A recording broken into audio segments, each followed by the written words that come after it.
Et on ouvre le débat avec mes invités sur ce plateau. André Gattolin, bonjour, bienvenue à vous. Vous êtes sénateur En Marche des Hauts-de-Seine.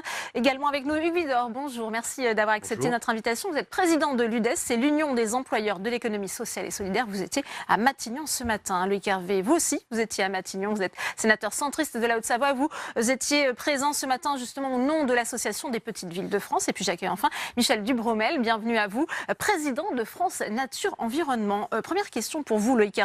Est-ce qu'on peut parler d'un réel changement de méthode avec finalement les partenaires sociaux, les associations d'élus, mais aussi les ONG environnementales qui sont un peu réintégrées dans le jeu des négociations?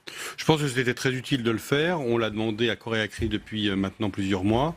La situation post-crise des Gilets jaunes, post-grand débat, nécessitait qu'on puisse réunir de manière assez large tous ces acteurs. Maintenant, la question c'est de savoir à quoi ça sert. Et pourquoi faire? L'exercice de ce matin était plus un exercice de très court terme, de trouver des solutions à cadre législatif constant dans les quelques semaines qui viennent avec les acteurs qui étaient autour de la table. Donc l'association que je représente, donc les Petites Villes de France, étant bien évidemment constructive dans cette dynamique. Oui, donc plutôt satisfaction à l'issue de cette réunion. Satisfait, même si plein de questions restent posées sur la nature des mesures. On va y venir, voilà, si vous voulez bien, Loïc Hervé. Hugues Widor, je continue ce tour de table. C'est aussi une réelle volonté du gouvernement de réintégrer, on le disait, les corps intermédiaires, les partenaires sociaux. Vous saluez plutôt cette initiative? Alors on la salue déjà depuis plusieurs semaines, puisqu'on participe aux travaux avec le Premier ministre et avec le Président de la République sur la crise sociale qui est en cours. Et donc nous sommes de ceux à dire qu'il faut être autour de la table justement pour trouver les solutions ensemble. Reste que il ne faut pas se gargariser simplement d'intention, il faut aussi passer aux actes.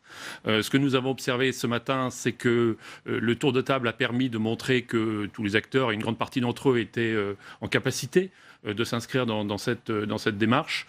Nous, ce qu'on a observé, c'est que, avec intérêt, c'est le niveau territorial, justement, parce que le niveau territorial, c'est là où on peut adapter, où on peut comprendre, où on peut mettre en relation, notamment sur les questions d'emploi, mais il ne faudrait pas non plus se défausser sur les politiques, des politiques publiques nationales. Je pourrais prendre un seul exemple, c'est l'exemple des programmes d'emploi à compétences. Nous disons sur les programmes d'emploi à compétences, c'est une bonne mesure sur la question de l'insertion, pour aller chercher les personnes qui sont éloignées de l'emploi, notamment celles liées à la rupture de confiance qui a eu lieu avec la politique de suppression des contrats aidés. Et donc là, on est reparti sur les programmes emploi-compétences. Reste qu'il faut muscler les programmes emploi-compétences. Si au niveau local, on peut mettre en relation les personnes, et là, il y a des acteurs du service public de l'emploi, Pôle emploi, les missions locales, il y a aussi, d'un point de vue national, des responsabilités. C'est par exemple l'idée de proposer qu'il y ait une prise en charge plus importante, à hauteur de 60% du SMIC, des programmes emploi-compétences, pour faire qu'il y ait une sorte de confiance qui puisse s'établir entre les employeurs et les salariés et l'État. Donc et des notamment propositions pour très avoir, concrètes qui sont déjà et là, notamment clés pour en main. avoir 2 ans, parce que la question des emplois de ce type, c'est qu'il faut du temps pour la formation et pour s'inscrire dans la société. André Gattolin, on voit la volonté du gouvernement d'associer les corps intermédiaires. Il y a aussi ces inquiétudes. Est-ce que le gouvernement n'est pas en train de se défausser justement sur eux? Bon, déjà, l'opération est importante parce que je crois qu'on était certains avoir déjà tiré le signal d'alarme. Quand on veut désintermédier tout dans la société, on se retrouve avec des mouvements sociaux totalement désintermédiés. Et le mouvement des Gilets jaunes, finalement, c'est une réponse du berger à la bergère. Et sans mauvais jeu de mots, il y a eu une proposition très tôt, notamment de Laurent Berger et de la CFDT, 66 propositions, ça n'avait pas été retenu par le gouvernement. Et tout ça n'a pas été retenu. Je crois qu'il faut se méfier aussi du succès électoral et de ce qu'apporte le suffrage universel. Bien sûr, il vous donne un mandat et il vous donne une durée de mandat. Pour autant, on ne fait pas fonctionner la société sans les corps intermédiaires. Donc moi, je salue ce retour, je dirais, à une certaine forme de raison. Ça ne veut pas dire que tous les corps intermédiaires sont bons. Moi, j'apprécie qu'on mixe, qu'il y ait bien sûr les élus locaux, qu'il y ait les syndicats, patronaux ou salariés, mais aussi les ONG et les organisations de terrain comme la vôtre. Parce que tout ça, on va le dire, et il faut faire un mea culpa, il faut dire qu'on s'est trompé. on est passé un petit peu dessus pendant 1 an et demi. Alors parfois, il est important de faire des réformes vite, celles qui avaient été exposées comme la réforme du travail, mais après, il faut très vite passer, parce que je crois qu'on a une conception de la loi un peu trop, mais ça date pas d'aujourd'hui, très technocratique. Donc déjà, dans l'élaboration, on n'écoute pas tout le monde. Dans la manière de faire la loi, elle devient... Ça va vraiment changer, ça, André Gattolin, parce que certains disent c'est trop tard. Non, je crois que déjà, une loi, elle doit s'expliquer. Elle doit dire, d'une manière ou d'une autre, même si elle est très technique, même si elle ne concerne que la fonction publique, qu'est-ce que ça va faire aux gens et aux électeurs. Qu'est-ce qu'on recherche et comment on veut le faire. Puis après, une loi, une fois qu'elle est mise en place, très vite, elle doit s'évaluer, elle doit se regarder, elle doit s'ajuster. On a le droit de faire des erreurs. Tout le monde fait des erreurs. Il faut quand même mettre des moyens, des capacités de redresser le cap. Vous n'avez pas encore entendu justement sur cette concertation. Écoutez, cette concertation, d'abord, nous avons traduit ce matin une certaine impatience, puisqu'on nous a demandé de nous mobiliser. Je rappelle quand même que 19 associations, syndicats se sont regroupés et ont émis un certain nombre de propositions. Jusqu'à présent, il n'y avait aucune réponse. Ce matin, c'était le début, donc nous étions tous présents et nous avons dit, oui, nous sommes mobilisés, nous voulons y aller, mais je pense qu'il est quand même important de voir qu'on n'a pas attendu que le gouvernement nous dise, allez-y, nous avons déjà produit un certain nombre de propositions. Jusqu'à présent, c'était silence radio. Le deuxième élément quand même qui est important, c'est qu'on nous demande de nous mobiliser pour les emplois. Je rappelle entre autres au niveau associatif que les associations représentent 14% des emplois dans le privé. Donc on pourrait faire mieux. Enfin, très souvent, je peux aussi rappeler que ce soit l'aide à domicile ou l'étude des impacts environnementaux, nous faisons le service à la place des collectivités ou des services de l'État qui sont défaillants. Donc nous sommes à l'économie pour faire un travail qui n'est pas fait par les services de l'État. Donc c'est quand même inquiétant qu'ensuite on nous dise vous pourriez faire un effort. En fait, on comble les manques de l'État. Nous, le point important, et ce matin, je pense que c'était intéressant de voir entre associations, syndicats et autres, nous avions quand même une volonté d'être présents et de contribuer. Nous sommes restés sur notre faim quand même au niveau des engagements de l'État. Il nous demande de nous engager. Ce matin, et nous sommes ici, nous étions autour de la table, nous n'avons pas entendu d'engagement ferme du gouvernement. Il a été interpellé très fort sur combien vous financez la recherche. On attend encore la réponse. Parce que la recherche, ce n'est pas le problème d'aujourd'hui, c'est les emplois de demain. On a parlé d'emplois, on n'a pas parlé des emplois de demain. Et donc, si le gouvernement n'a pas un message pour financer la recherche, à nouveau, comme ça s'est cité, des gens qui vont faire leur doctorat en France et qui iront travailler à l'étranger. Là-dessus, il se trouve qu'il y a actuellement une concertation, et j'y participe avec le ministère de l'Enseignement supérieur et de la Recherche, sur le futur plan qui sera présenté en 2020 pour 2021 et au moins pour 5 ans. Et là, il y a une concertation aussi bien qui est engagée au ministère avec des chercheurs et des parlementaires, où on consulte tous les syndicats, tant sur les orientations et le niveau. Pour une fois, on aura un plan pluriannuel. D'accord qu'il y a urgence. Et bien sûr qu'il y a urgence. Mais vous savez, une loi, précisément, si elle veut être bien faite, si on la programme en 2020, il faut faire la concertation en 2019, la faire passer en 2020 si on veut la lancer en 2021. Il n'y a pas de miracle. Les lois d'urgence qui sortent du chapeau, c'est souvent les pires. Et moi, je dis souvent, on a 3 ou 4 ans, on a fait voter une loi d'origine parlementaire. Moi, j'en étais un des partisans ici au Sénat, qui était trouver des indicateurs alternatifs de richesse au PIB. Eh bien, nous avons mis dedans des indicateurs extrêmement intéressants. Il y a un rapport qui sort en septembre du ministère des Finances, sauf que dans l'évaluation des lois, on reste toujours sur combien ça coûte, combien ça va faire de croissance, et est-ce qu'il y a un impact juridique, l'impact sociétal. C'est important, André Gattolin, puisque on a envie de savoir aussi comment vont être financées toutes ces mesures issues du grand débat, peut-être. Oui, mais une réaction là-dessus, parce que je pense que c'est vraiment très très intéressant d'avoir cette vision, c'est-à-dire qu'il faut considérer un certain nombre de dépenses publiques non pas comme des charges, mais comme des investissements.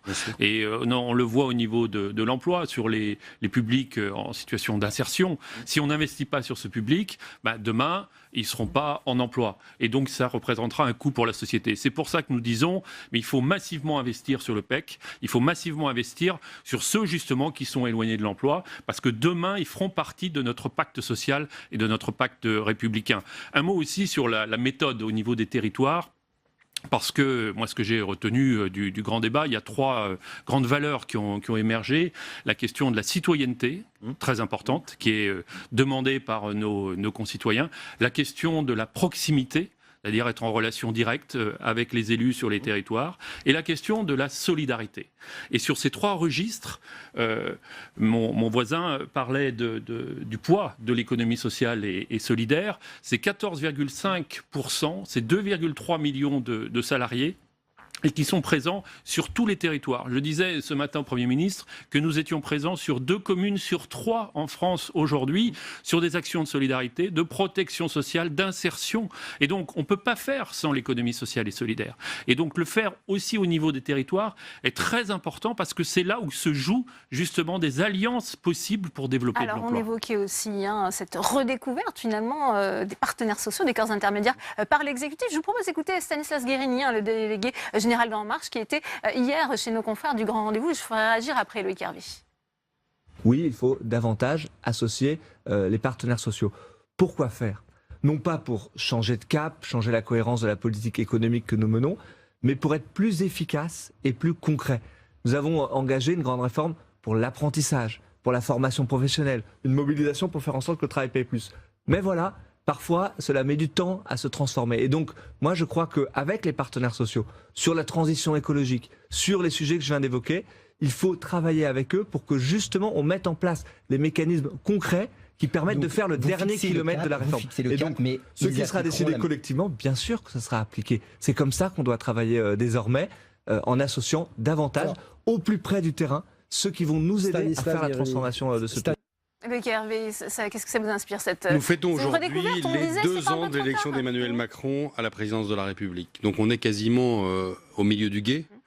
Et d'entendre ce type de réflexion en disant que désormais on prendrait en compte les corps intermédiaires, les élus locaux. Mais que de temps perdu dans un pays aussi compliqué que le nôtre pour trouver des solutions qui sont attendues dans les territoires et en particulier dans tous ces territoires qui se sentent en marge non seulement de la République mais de la société française elle-même et de ses dynamiques. Donc c'est vraiment tant mieux que la conscience soit prise, mais on est vraiment sur le fil du rasoir parce que ça montre la difficulté de sortir du grand débat avec des mesures qui doivent être des mesures de court terme. Et l'objectif de la réunion de ce matin, c'était bien ça, c'était de trouver des mesures de court terme qui soient trouvées d'ici le mois de septembre, à périmètre législatif constant. J'imagine aussi à périmètre budgétaire constant. Autre question, sur les questions d'apprentissage, sur les questions de mobilité, de transformation territoriale, d'écologie du quotidien ou d'offres d'emploi non satisfaites. Je vais vous prendre un exemple. Sur les offres d'emploi non satisfaites, les maires des 36 000 communes françaises reçoivent tous les mois la liste des chômeurs de leur collectivité. C'est une politique qui appartient à l'État, elle est nationale, en tout cas, aux partenaires sociaux, à l'État. Elle n'est pas territorialisée, elle n'est pas décentralisée. Le Pôle emploi n'est pas décentralisé dans sa gouvernance. Les maires qui ont cette liste de chômeurs dans leur commune ont interdiction de s'en servir. Eh bien, il y a des choses qui ne coûtent pas cher, qui peuvent permettre, dans des territoires soit qui sont en tension parce qu'elles sont des territoires qui sont au niveau du plein emploi, soit dans des bassins industriels qui peinent à trouver des personnels qualifiés, que les élus locaux, aux côtés des partenaires sociaux, prennent leur part de l'effort et que nous puissions apporter à nos concitoyens qui sont au chômage des solutions individuelles. Des choses comme ça coûte pas cher. Faire confiance à l'intelligence des territoires, on l'a souvent dit ici au Sénat. Michel Libromène. Oui, je pense que c'est très intéressant puisque les territoires sont mobilisés. Nous sommes présents sur tous les territoires. Il y a quand même eu ce matin un rappel à l'ordre de différents syndicats, notamment de Laurent Berger, qui a dit mais vers quel modèle de développement vous voulez aller? Puisque les Gilets jaunes et autres ont amené des alertes. Dans quel sens allons-nous? Il n'y a pas de tournant économique pourtant. Non, oui, mais dans ce qui ressort de la conférence de presse d'Emmanuel Macron. Non, mais c'est quand même un questionnement philosophiquement important. Dans quel sens on va? Alors oui, on est prêt, les solutions sont prêtes, nous sommes prêts à les mettre en œuvre, mais dans quel sens on va? Et ça, nous n'avons pas eu de réponse, ou que ce soit lors du discours du président ou les présentations du Premier ministre ce matin. On va vers un modèle décarboné. On n'a pas eu de message là-dessus. Et c'est important puisque les gens vont se mobiliser dans les territoires. Et là, on cherche un fil conducteur. On ne l'a pas encore eu. Et c'est ce fil conducteur. Et la question, nous l'avons posée dans le pacte de pouvoir de vivre. On veut vivre. On sait qu'il y aura des ruptures. On sait qu'il y a des changements. L'industrie du XXe siècle, elle est finie. Il faut passer par d'autres modèles. Mais lequel? Il faut qu'il y ait un débat. Il faut qu'il y ait surtout une décision. On a débattu depuis 6 mois et qu'est-ce qu'on nous propose? Une nouvelle conférence de citoyens. C'est quand même pitoyable qu'un gouvernement nous propose une nouvelle conférence de citoyens après 4 mois de débat. On remplace le grand débat par une nouvelle conférence citoyenne. On a du mal à voir ces solutions concrètes dont on nous parle et dont nous parlait Édouard Philippe. Je crois qu'il faut que ça débouche, et je crois que ça doit déboucher aussi sur des propositions très précises. On a parlé de la question de la formation et de l'apprentissage. C'est quand même absolument incroyable dans une société en pleine mutation, et ça c'est quelque chose de structurel de la société française, qu'on dépense énormément d'argent dans l'éducation et la formation préalable, et pas dans la formation tout au long de la vie. Alors les entreprises payent soi-disant 1% formation, qu'elles utilisent n'importe comment et comme elles veulent. Il serait peut-être bon de donner un cadre. Ce que vous disiez sur l'économie décarbonée, si dans ce cadre de l'argent que de toute façon les entreprises doivent dépenser, elles investissaient sur la formation de leurs salariés, sur comment on peut avoir une approche plus décarbonée de leurs pratiques, ça serait exceptionnel. Moi, je continue à faire des masters professionnels en université. C'est très difficile au sein de l'université de faire de la formation continue parce que c'est extrêmement contraint et en même temps, c'est la demande des gens qui viennent. Donc comment on réorganise aussi cet appareil qui n'est pas simplement fait pour produire une élite ou produire des diplômes ou produire une capacité à un instant T, mais comment on permet, comme dans d'autres pays, tout au long de la vie, avec le support aussi associatif, mais aussi les moyens qui existent, parce que le 1% formation, ça existe. Allons vérifier. J'ai travaillé en entreprise privée, j'ai passé 25 ans sans avoir 1 heure de formation,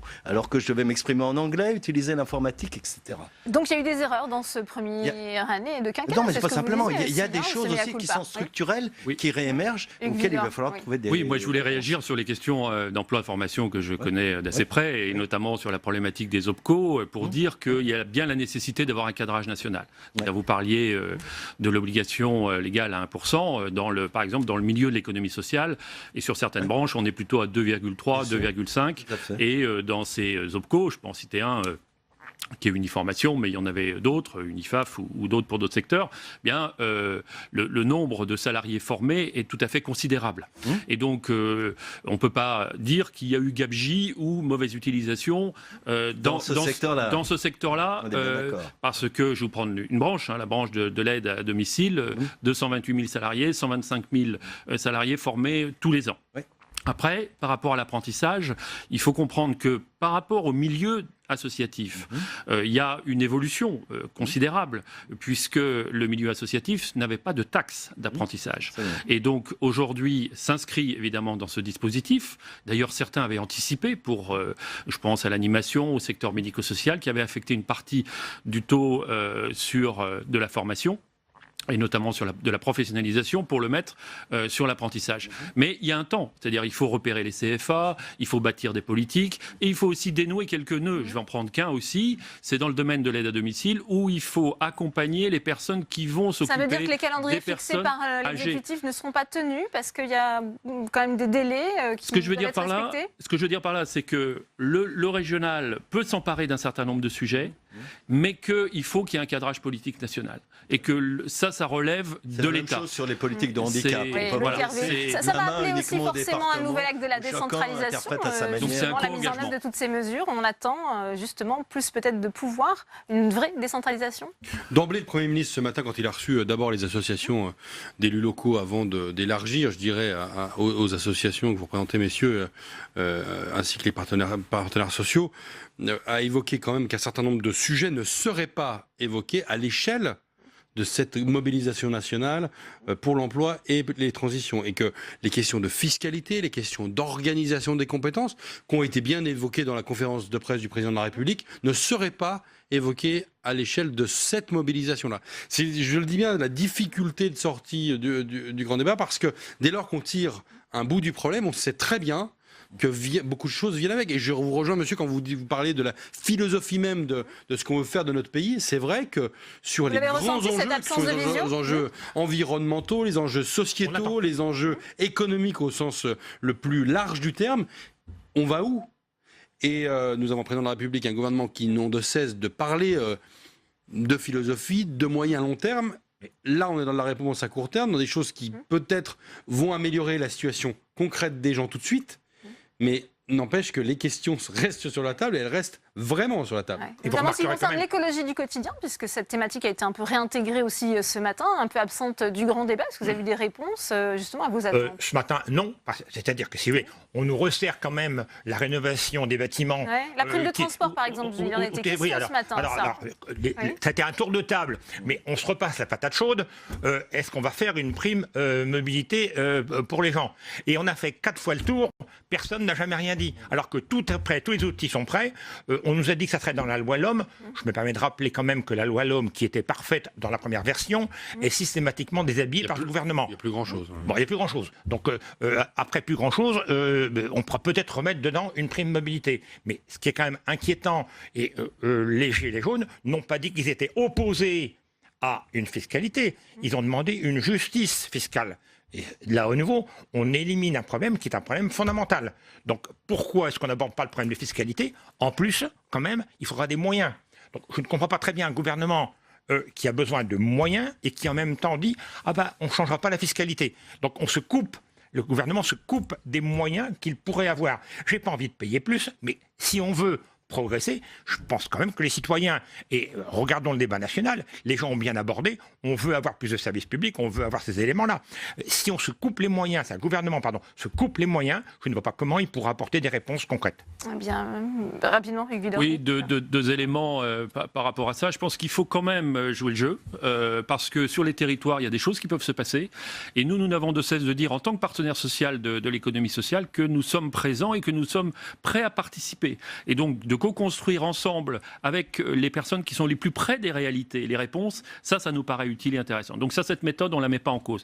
Deuxième élément, et c'est par rapport à la responsabilité de l'État, juste un point, c'est que dans la question de l'emploi, le président de la République a annoncé donc une loi sur la dépendance, un 5e risque, etc. Le Premier ministre a évolué dans sa position visiblement, mais quand on est sur les emplois non pourvus, la filière de l'aide, la filière du soin, la filière sociale est une filière qui a un enjeu fondamental pour le pays. Et quand on parlait d'investissement tout à l'heure, si derrière il n'y a pas l'attractivité des métiers et si on ne regarde pas comment est-ce qu'on structure l'offre dans des territoires qui sont défavorisés, comment est-ce qu'on fait pour éviter la désertification médicale? On ratera un rendez-vous historique qui est tout à fait important parce qu'il faut investir dans ce créneau aujourd'hui. C'est capital pour les concitoyens. Merci à tous les quatre d'être venus.